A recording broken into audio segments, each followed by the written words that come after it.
Sa ngala ng Ama, ng Anak at ng Espiritu Santo, ang pagpapala ng ating Panginoong Hesukristo, ang pag-ibig ng Diyos Ama, at ang pagkipagkaisa ng Espiritu Santo, naway sumainyong lahat. At sumaiyo rin. Mga kapatid, tinipon tayo bilang isang angkan ng Diyos upang sama-sama tayo mag-alay at magpasalamat sa ating Ama sa langit sa pamamagitan ng ating mahal na Pong Jesus Nazareno. Tinatawag niya tayo upang lumapit sa Kanya. Tinatawag niya tayo upang lumapit sa ating kapwa, upang sama-sama tayo maging banal, sama-sama tayong itaguyod ang Kanyang kaharian at ipangaral ang mabuting balita. Upang tayo maging marapat gumanap sa banal na pagdiriwang, aminin natin at pagsisihan ang ating mga kasalanan.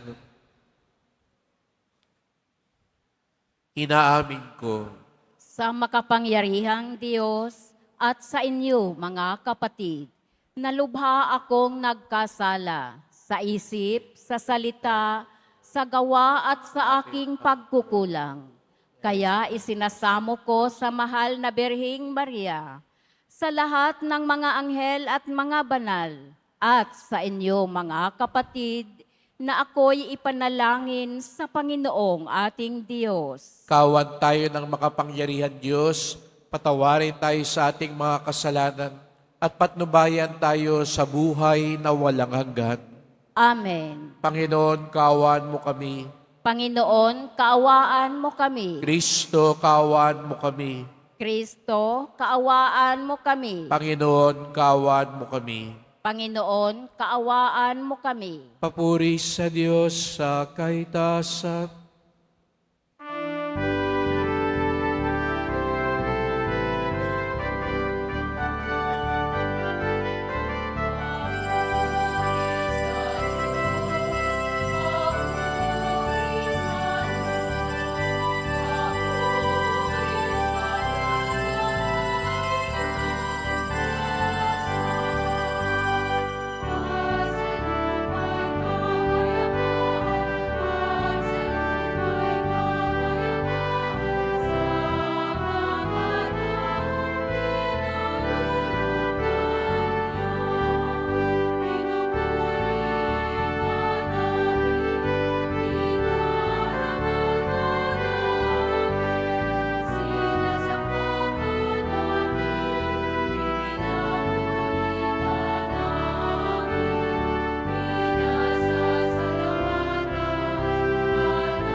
Manalangin tayo.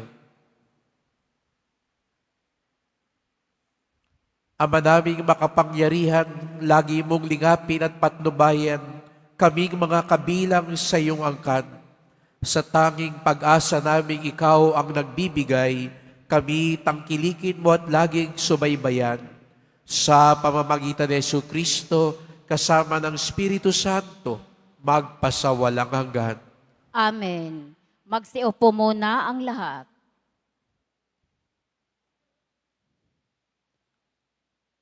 Pagbasa mula sa aklat ni Propeta Isaías.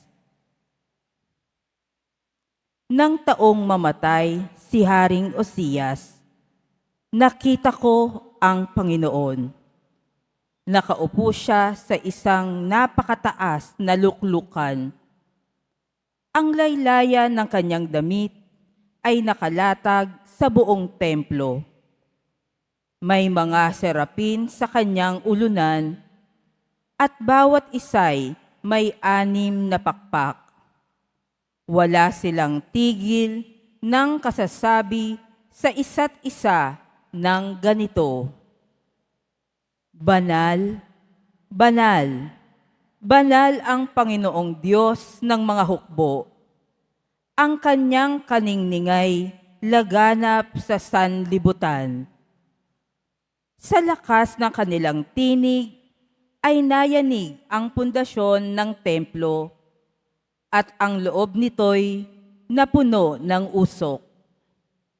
Sinabi ko, kawawa ako, marumi ang aking labi at naninirahan sa piling ng mga taong marurumi rin ang labi.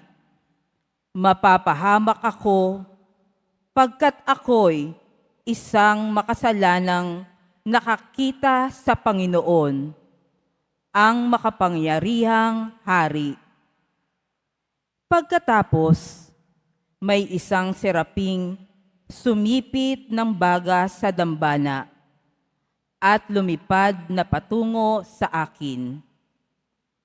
Ang baga ay idiniit sa aking mga labi at sinabi, wala ka ng sala. Napawi na ang mga kasalanan mo. Narinig ko ang tinig ng Panginoon. Sino ang aking ipadadala?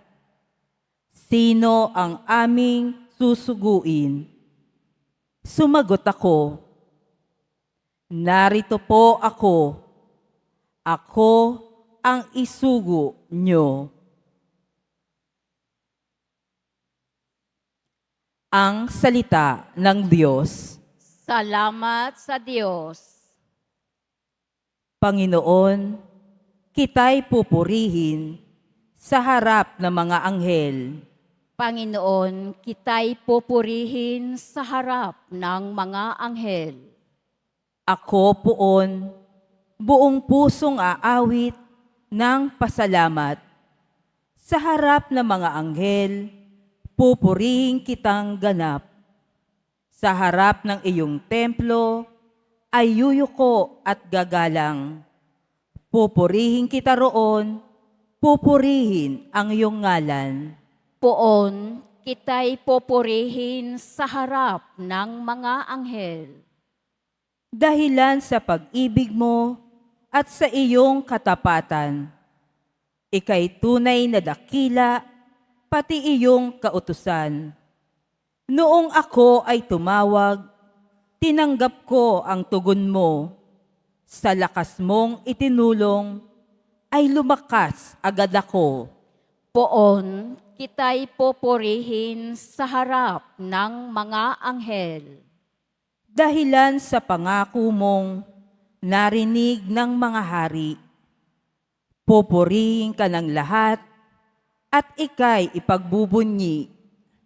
Ang lahat ng ginawa mo ay kanilang aawitin, at ang kadakilaan mo ay kanilang sasambitin. Poon, kita'y pupurihin sa harap ng mga anghel.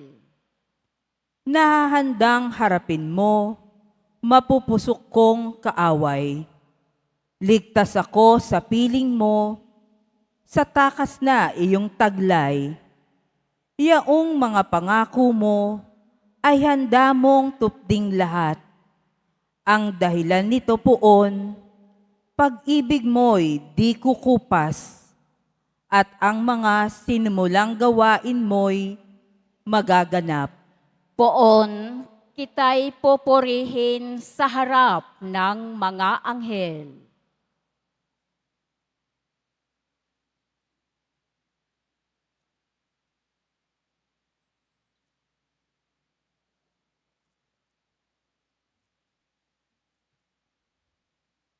Pagbasa mo sa unang sulat ni Apostol San Pablo sa mga taga-Korinto. At ngayon pinaalala ko sa inyo, mga kapatid, ang mabuting balita na ipinangaral ko sa inyo. Iyan ang pahayag na inyong tinanggap at naging saligan ng inyong pananampalataya. Sa pamamagitan nito'y naliligtas kayo kung matatag kayong nananangan sa salitang pinangangaral ko sa inyo. Liban nga lamang kung kayo sumampalataya na di iniisip ang inyong sinampalatayanan. Sapagkat binigay ko sa inyo itong pinakamahalagang aral na tinanggap ko rin. Si Kristo'y namatay dahil sa ating mga kasalanan bilang katuparan ng nasasaad sa kasulatan. Inilibing siya at muling nabuhay sa ikatlong araw, ayon din sa kasulatan, at siya'y napakita kay Pedro saka sa 12.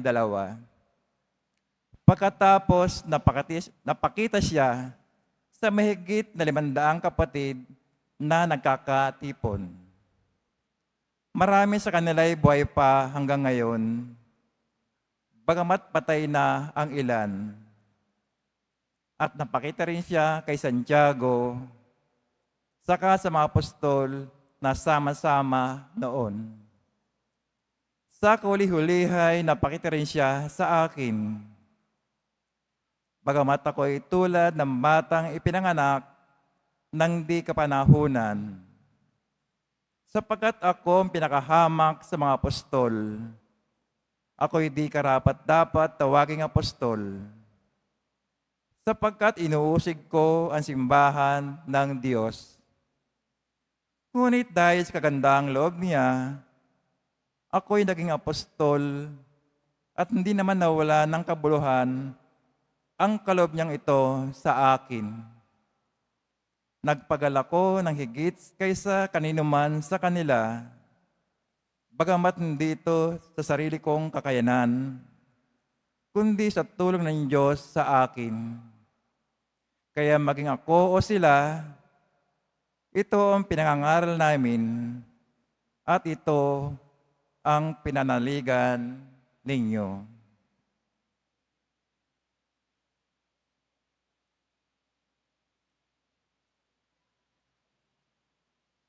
Ang salita ng Diyos. Salamat sa Diyos. Magsitayo na po ang lahat.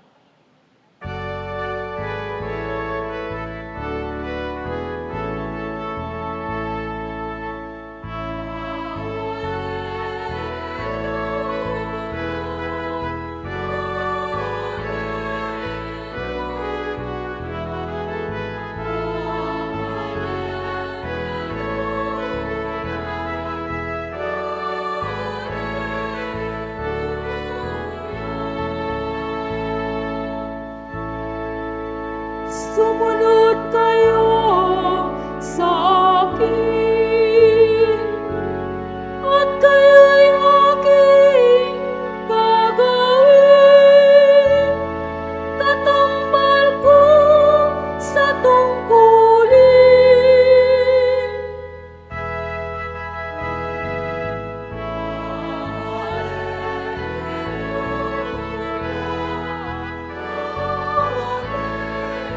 Alleluia, alleluia.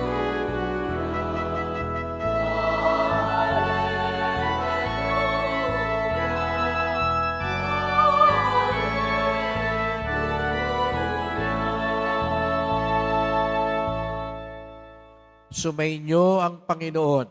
At sumaiyo rin. Ang mabuting balita ng Panginoon ayon kay San Lucas. Papuri sa iyo, Panginoon. Noong panahong iyon, nakatayo si Jesus sa baybayin ng lawa ng Genesaret. Pinagkalipunpunan siya ng napakaraming tao na ibig makarinig ng salita ng Diyos. May nakita siyang 2 bangka sa baybayin. Nakalunsad na ang mga mangingisda, naghuhugas ng kanilang lambat. Lumulan siya sa isa sa mga bangka at hiniling kay Simong may-ari na ilayo ng kaunti sa tabi.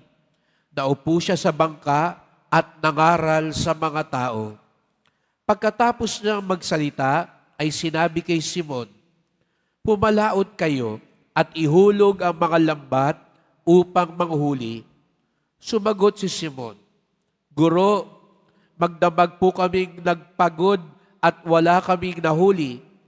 Ngunit dahil sa sinabi ninyo, ihuhulog ko ang mga lambat." Gayon nga ang ginawa nila at sa dami ng kanilang huli ay halos magkasisira ang kanilang mga lambat. Kaya't kinawayan nila ang kanilang mga kasamahang nasa ibang bangka upang patulong at lumapit sa mga ito. Napuno ang 2 bangka na halos lumubog.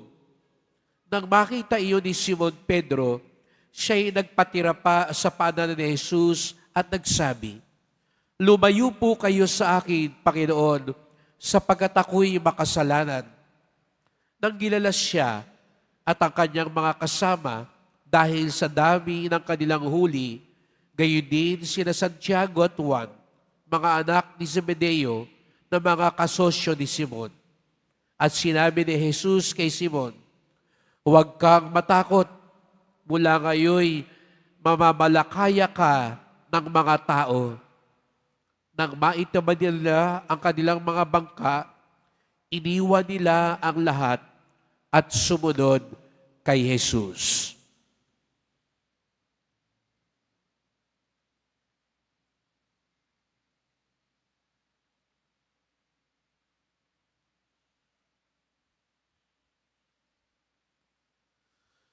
Mga kapatid, ang mabuting balita ng ating kaligtasan. Pinupuri ka namin, Panginoong Hesus Kristo. Magsiupo muna ang lahat. Magandang umaga po sa inyong lahat at maligayang pagdating sa tahanan ng ating mahal na pong Jesus Nazareno. Pinagdarasal din natin ang mga nasa online, lalo na po mga may sakit, nag-aalaga sa may sakit, at mga kababayan kadeboto natin mula sa iba't ibang panig ng bansa at daigdig na nais sumama sa banal na misa dito sa Quiapo, sa Basilica Minor at Pambansang Dambana ni Jesus Nazareno. Araw ng linggo, araw ng Diyos, araw ng simbahan, at tayong lahat ay narito sapagkat tinawag tayo ng Diyos, mahal tayo ng Diyos. Kaya bigyan natin ng papuri, parangal at pasasalamat ang ating minamahal na Nuestro Padre Jesus Nazareno.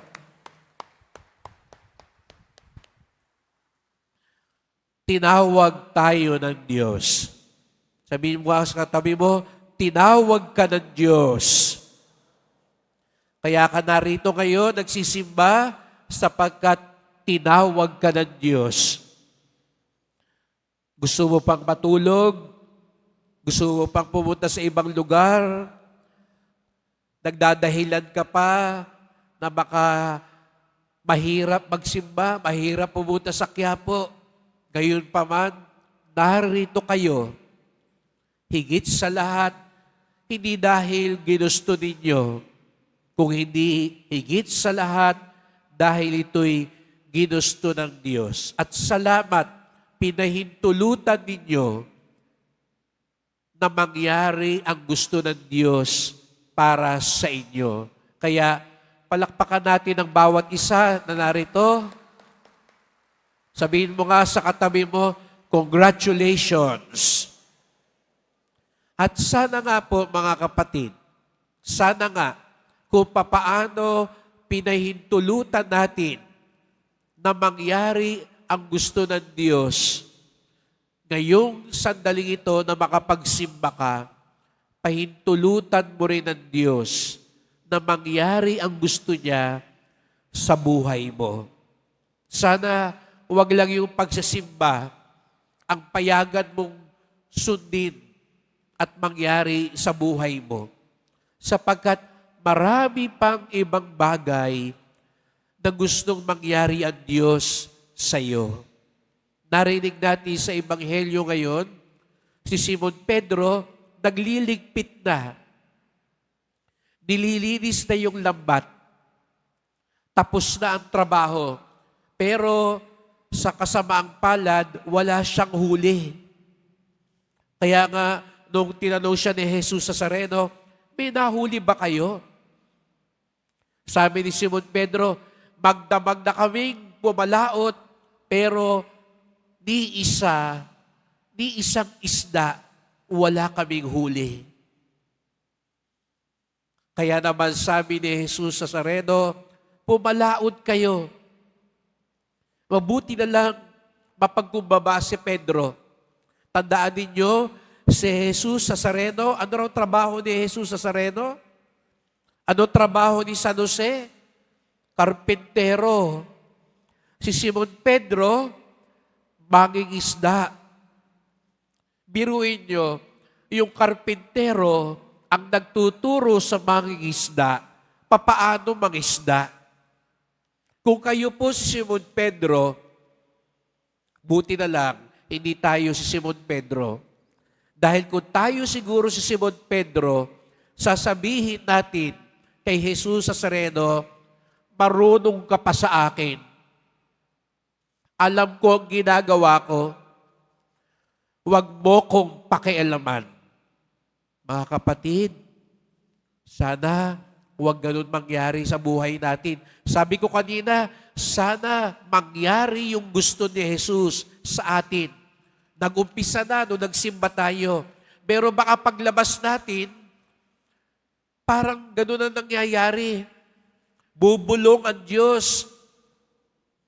Maging tapat ka sa asawa mo. Linggo ngayon, baka kung saan ka umuwi. Pero sasabihin mo sa loob-loob mo, marunong ka pa sa akin. Ako ang in love, hindi ikaw. Ito ang gusto ko, marunong ka pa. O dili kaya mamaya pagdating mo sa tindahan mo, babaguhin mo yung kiluhan para mali ang timbang. Iibahin mo yung presyo. Bubulong ang Diyos sa iyo. Huwag kang mandadaya. Siguro sa loob-loob mo, huwag mo kong pakailaman. Ako ang negosyante rito. Buhay ko to. Kabuhayan ko to. Naghihirap ako, kaya kailangan kong dumiskarte. Kaya di ba, minsan po ang simbahan, pag nangangaral ng katarungan, katotohanan, pag ipinaglalaban ng karapatan ng mga tao, ano sasabihin ng ibang mga tao? Huwag niyong pakailaman kami, magdasal na lang kayo.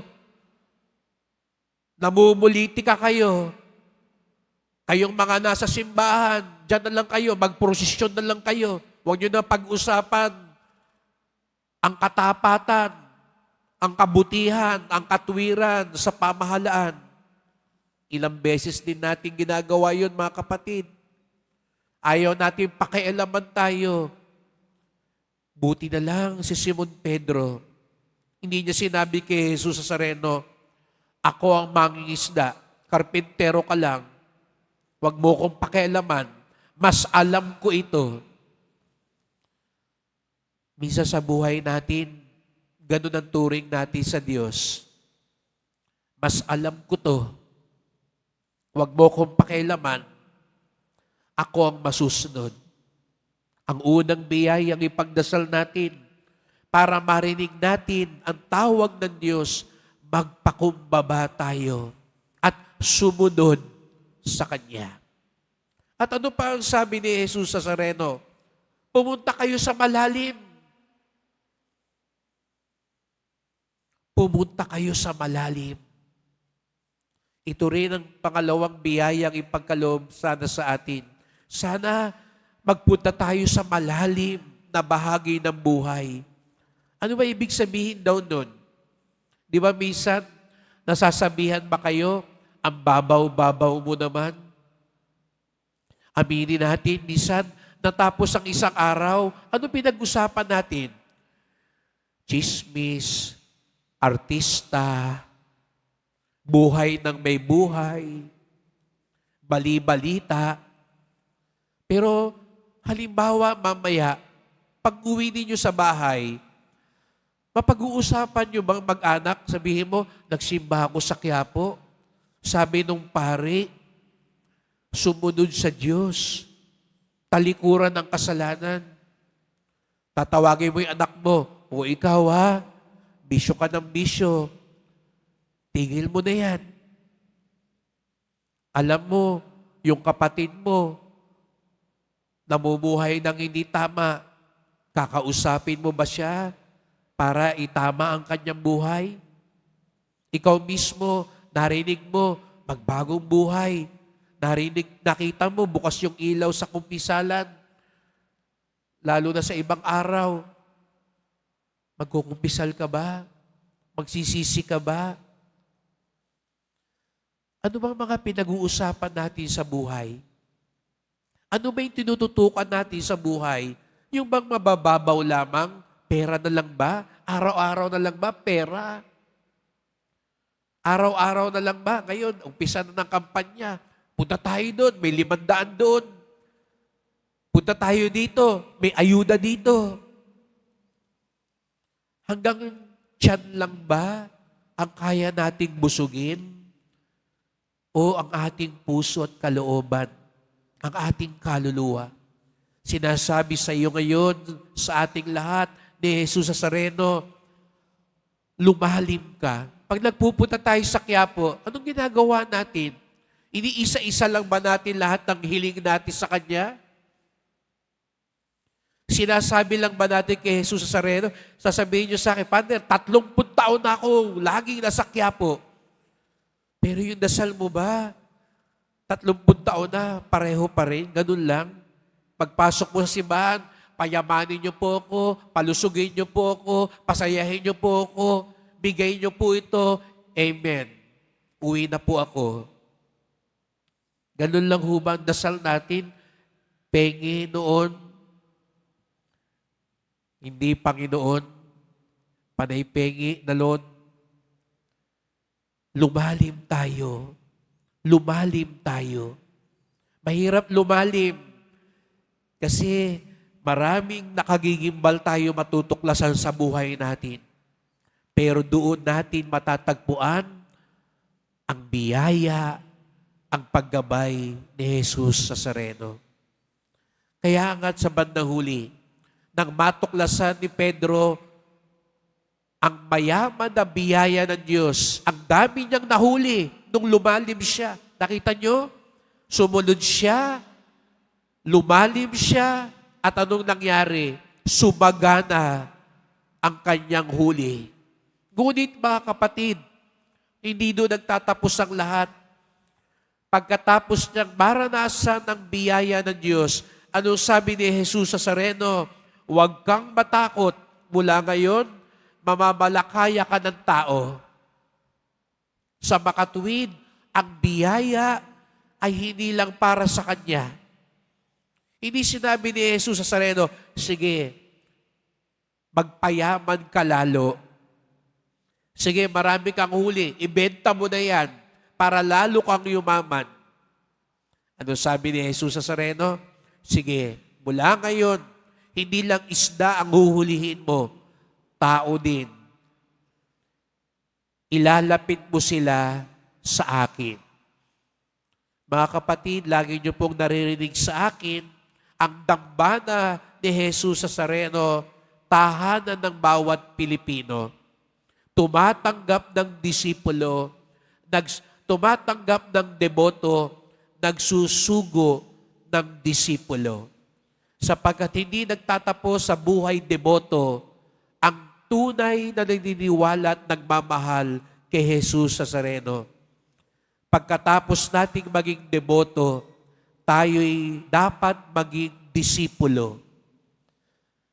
At ano ba ang disipulo? nagpapalapit ng maraming tao sa awa ng Diyos. Nagpapakilala kay Jesus Nazareno sa iba pang mga tao. Gumagawa pa ng mas maraming mga deboto. Kaya't ito yung ipagdasal natin, mga kapatid, na sa buhay natin, marinig natin ang tawag ni Jesus Nazareno. Pahintulutan natin ang tawag niya na mangyari sa buhay natin. At papaano raw natin ito magagawa?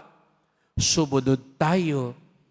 Pumunta tayo sa mas malalim na bahagi ng ating buhay. At sa huli, dalhin natin ang mas marami pa nating mga kapatid upang matuklasan din nila ang kabutihan at awa ng Diyos. Ang tunay na deboto, hindi niya sinosolo ang biyaya ng Nazareno. Bagkus, ang tunay na deboto, ipinapakilala niya ang marami si Jesus Nazareno. Kaya't sama-sama po tayo magdasal. Mahal na pong Jesus Nazareno, narito po kami sapagkat tinawag ninyo po kami. Tinatawag niyo po kami upang lalo ka naming makilala, upang lalo ka naming masunod, upang lalo naming matagpuan ng iyong biyaya, upang lalo ka naming ipakilala sa aming kapwa. Salamat po sapagkat marami kang biyaya at pagpapala na ipinagkakaloob sa amin. Salamat po at hindi niyo po kami pinababayaan at lagi kayong nagmamalasakit sa amin.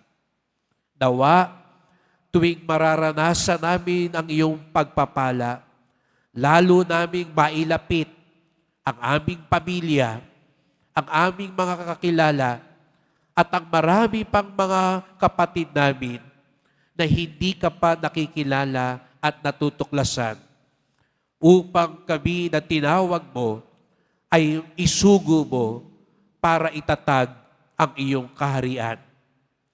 Darito po kami, mahal na pong Jesus Nazareno. Isugo po ninyo kami. Kaawaan niyo po kami. Basbasan niyo po kami.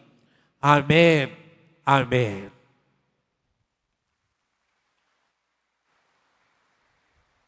Magsitayo na po ang lahat. Sumasampalataya ako Sa Diyos amang makapangyarihan sa lahat, na may gawa ng langit at lupa.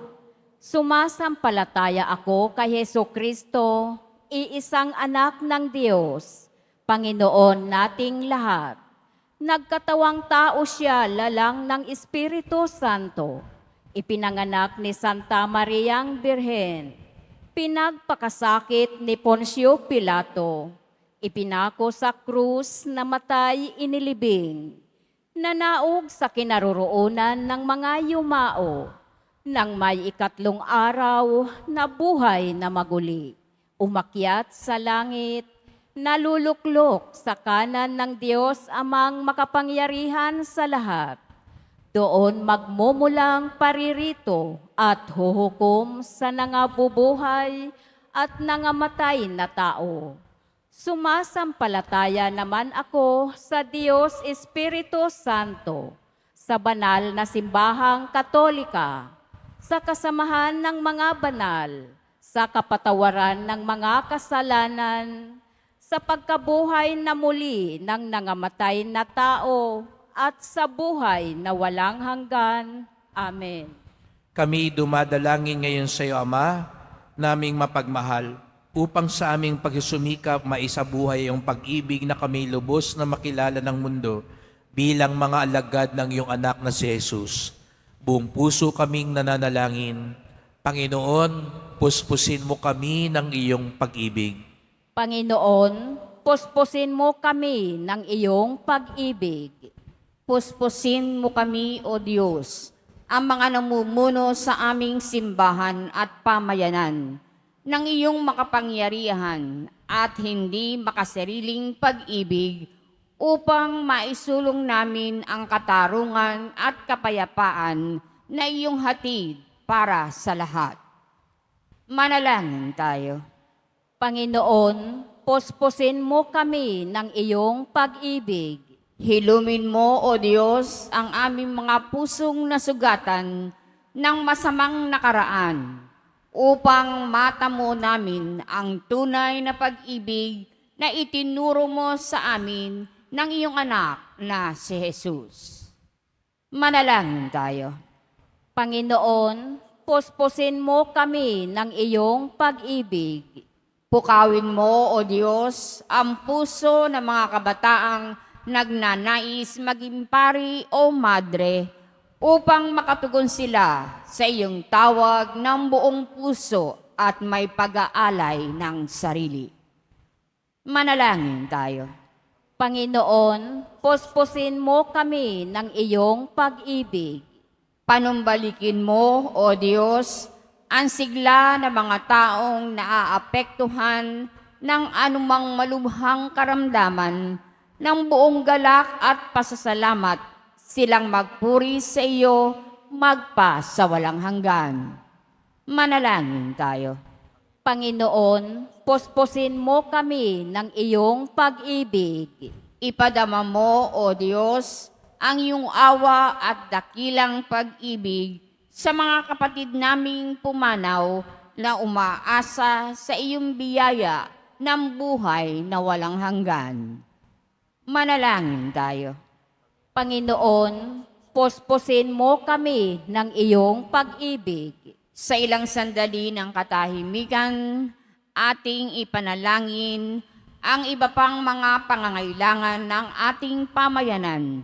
Gayon din ang mga intensyon na iniaalay sa ating misa sa araw na ito at isama rin natin ang ating mga pansariling kahilingan. Manalangin tayo. Panginoon, posposin mo kami ng iyong pag-ibig. Mapagmahal naming Ama, lalo nawa naming mahalin ang bawat isa upang mas lalo kaming magmahal at mapalapit sa iyo. Hiling namin ito sa pamagitan ni Kristong aming Panginoon. Amen. Magsiupo muna ang lahat.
Magsitayo na po ang lahat. Manalangin kayo mga kapatid upang ating paghahain ay kalugdan ng Diyos amang makapangyarihan. Tanggapin nawa ng Panginoon itong paghahain sa iyong mga kamay, sa kapurihan niya at karangalan, sa ating kapakinabangan at sa buong sambayanan niyang banal. Ama naming lumikha, ang pagkait inuming narito ay iyong ginawa upang mapalakas kaming mga mahihina. Ipagkaloob mo ito'y aming mapagsaluhan bilang pakikinabang sa buhay mo pang magpakailanman. Sa pamamagitan ni Jesucristo kasama ng Espiritu Santo, magpasawalang hanggan. Amen. Sumainyo ang Panginoon. At sumaiyo rin. Itaas sa Diyos ang inyong puso at diwa. Itinaas na namin sa Panginoon. Pasalamatan natin ang Panginoong ating Diyos. Marapat na siya ay pasalamatan. Ama naming makapangyarihan, tunay ngang marapat na ikaw ay aming pasalamatan sa pamamagitan ni Jesucristo na aming Panginoon. Sa dakilang pagtubos niya sa amin, ang kasalanan at kamatayan ay aming pasanin, ay binalikat niya upang kami palayain at maitampok sa iyong liningning. Siyang nagtanghal sa amin bilang liping hinirang, pari at haring lingkod sa iyong kamahalan. Mula sa kadiliman kami iyong tinawag upang makasapit sa iyong liwanag bilang iyong angkang may tungkuling maglahad ng iyong dakilang pag-ibig sa lahat. Kaya kaisa ng mga anghel, nagsisiawit ng papuri sa iyo nang walang umpay sa kalangitan, kami nagbubunyi sa iyong kadakilaan.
Magsiluhod po ang lahat. Ama naming banal, ikaw ang bukal ng tanang kabanalan, kaya't sa pamamagitan ng iyong Espiritu, gawin mong banal ang mga kaloob na ito, upang para sa amin maging katawan at dugo ng aming Panginoong Hesukristo.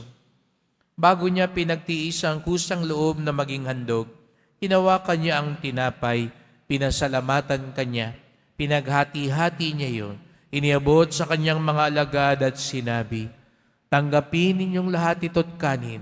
Ito ang aking katawan na ihahandog para sa inyo."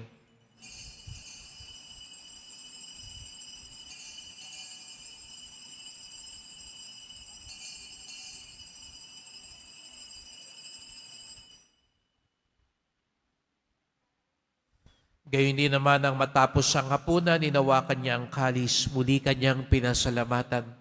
Iniabot niya ang kalis sa kanyang mga lagad at sinabi, "Tanggapin ninyong lahat ito't inumin. Ito ang kalis ng aking dugo, ng bago't walang hanggang tipan. Ang aking dugo na ibubuhos para sa inyo at para sa lahat sa kapagpapatawad ng mga kasalanan. Gawin niyo ito sa pag-alala sa akin."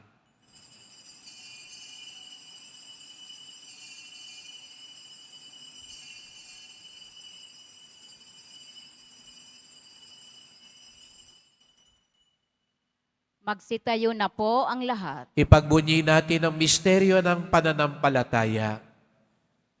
Si Kristo'y namatay, si Kristo'y nabuhay, si Kristo'y babalik sa wakas ng panahon. Ama, ginagawa namin ngayon ang pag-alala sa pagkamatay at muling pagkabuhay ng iyong anak. Kaya tinahalay namin sa iyo ang tinapay nagbibigay buhay at ang kalis na nagkakaloob ng kaligtasan. Kami nagpapasalamat dahil kami yung minarapat na tumayo sa harap mo para maglingkod sa iyo. Isinasamo namin kaming magsalo-salo sa katawan at dugo ni Kristo'y mabuklod sa pagkakaisa sa pamamagitan ng Espiritu Santo. Ama, lingapin mo ang iyong simbahang laganap sa buong daigdig. Puspusin mo kami sa pag-ibig kaysa ni Francisco naming Papa, ni Jose naming Obispo at ng Tanang Kaparian.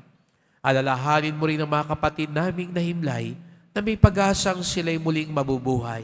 Gayon din ang lahat ng mga pumanaw. Kawan mo sila't patuloyin sa iyong kaliwanagan. Kawan mo't pagindapating kaming lahat na makasalo sa iyong buhay na walang wakas, kaisa ng mahal na Birheng Maria, Ina ng Diyos, na kabiyak niyang pusong si San Jose, na mga apostol, ni San Juan Bautista, at lahat ng mga banal na namuhay dito sa daigdig ng kalugod-lugod sa iyo. May pagdiwang nawa namin ang pagpupuri sa ikararangal mo sa pamamagitan ng iyong anak na aming Panginoong Jesucristo. Sa pamamagitan ni Kristo, kasama niya at sa Kanya, ang lahat ng parangal at papuri ay sa iyo, Diyos Amang makapangyarihan, kasama ng Espiritu Santo, magpasawalang hanggan.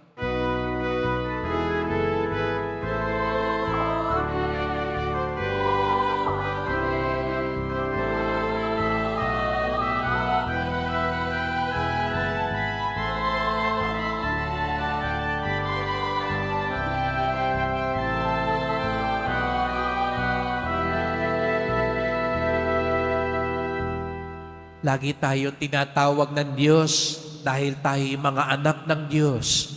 Kaya sama-sama tayong umawit sa ating Ama sa Langit.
Inihiling namin kabiadya sa lahat ng masama, pagkalooban ng kapayapaan araw-araw, iligtas sa kasalanan, ilayo sa lahat ng kapahamakan, samantalang aming pinananabikan ang dakilang araw ng pagpapahayag ng tagapagligtas naming si Jesucristo.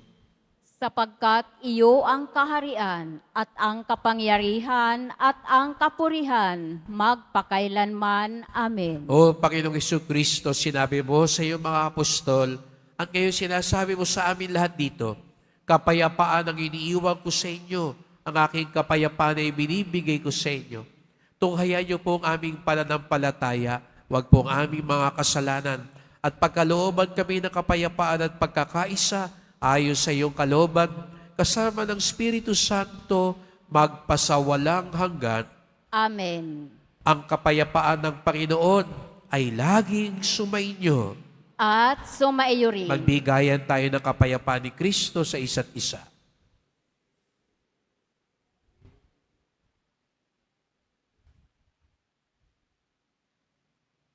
Kordero ng Diyos na nag-aalis ng mga kasalanan ng sanlibutan, maawa ka sa amin. Kordero ng Diyos na nag-aalis ng mga kasalanan ng sanlibutan, maawa ka sa amin. Kordero ng Diyos na nag-aalis ng mga kasalanan ng sanlibutan, ipagkaloob mo sa amin ang kapayapaan. Magsiluhod po ang lahat. Narito ang ating Panginoong Jesucristo, ang kordero ng Diyos na nag-aalis ng mga kasalanan ng sanlibutan, mapapalad ang inaanyayahan sa kanyang piging. Panginoon, hindi ako karapat-dapat na magpatuloy sa iyo, ngunit sa isang salita mo lamang ay gagaling na ako.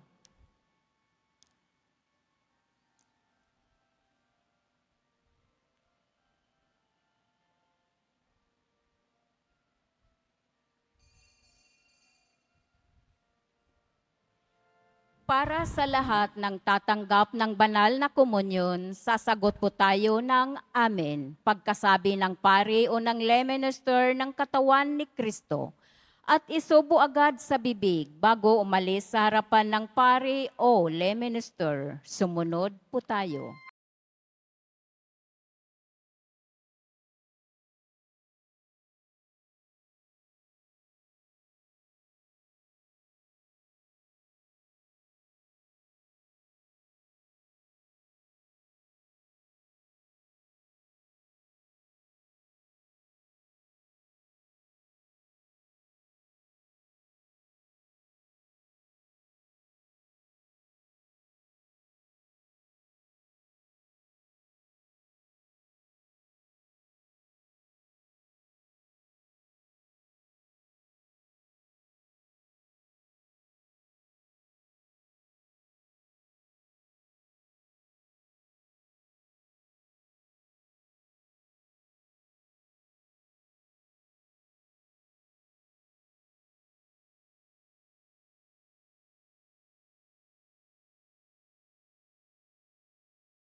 Magsitayo na po ang lahat. Manalangin tayo. Ama naming mapagmahal, sa pagkait inuming pagkakaisa ang ibinigay, kami niloob mong makapakinabang. Kaisa ni Kristo kami naway makapamuhay upang makapamunga ng may kagalakan para sa kapakanan ng aming kapwa-tao sa sanlibutan. Sa pamamagitan niya kasama ng Espiritu Santo, magpasawalang hanggan. Amen. Salamat po sa inyong pagpunta dito sa Quiapo. Ingat po kayo sa pag-uwi. Salamat po sa mga naglingkod sa misa at sa inyong tulong sa simbahan, mga pamisa, love offerings, online donations, sa mga nagdadala po ng bigas, dilata, noodles at iba pang pang-ayuda. Ang ating debosyon sa Poong Nazareno ay nagtuturo sa atin magmalasakit at tumulong sa ating kapwa. Pahintulutan natin maging ganap ang pagtawag sa atin ni Jesus Nazareno upang ating masaksihan ang kanyang pagpapala at ating mailapit pa ang ating kapwa sa kanyang awa at biyaya. Sumainyo ang Panginoon. At sumaiyo rin. Mahal na pong Jesus Nazareno, inihayag mo sa pamamagitan ng krus ang walang maliw na pag-ibig ng Diyos sa sangkatauhan. Pakinggan mo ang kahilingan lalo na para sa mga nangangailangan ng iyong tulong at awa. Makamtanawa namin ang iyong kasagutan ng may utang na loob na tinatanaw. Basbasan din po ninyo itong mga imahen at dasalan upang lalo kaming manalangin at magtiwala. Sa pamamagitan ng bendisyon na ito, naway lalo kaming maging mapaglingkod, masunuri na tapat sa iyo na aming maluwalhating Panginoon, magpasawalang hanggan. Amen.